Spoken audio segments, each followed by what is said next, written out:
Pessoal, estou fazendo essa videoaula aqui para ensinar vocês aqui como é que se assenta um piso na parede, né?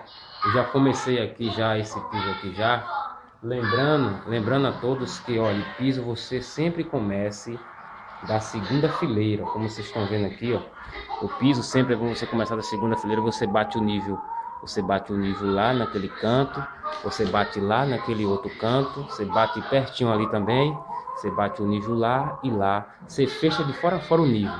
Aí você começa da segunda fileira para cima, porque essas segunda pedra aqui, ó, elas vão casar em cima da primeira e fica melhor até para você assentar o seu piso. Então o que é que acontece?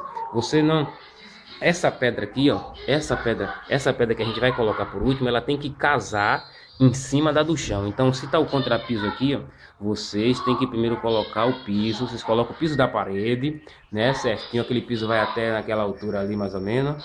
Então, vocês colocam o piso da parede. Depois, se vocês fecharem tudo aí, vocês colocam o do chão. E por último, vocês colocam esse piso aqui, ó, essa fileira aqui, né, vai ficar a coisa mais linda. Esse daqui já tá ficando pronto. Aqui estamos colando aqui esses acabamentos lindos aqui que vocês estão vendo, né? Coisa mais linda, eu comecei ontem. E é isso aí, ó. Não tem bicho de sete cabeças. É assim que nós trabalhamos. Se quiser contratar nós, somos aqui do estado da Bahia, né? Alagoinhas, Bahia. O número é 3421 4758. Estamos aí para deixar a sua cozinha linda, né? Valeu!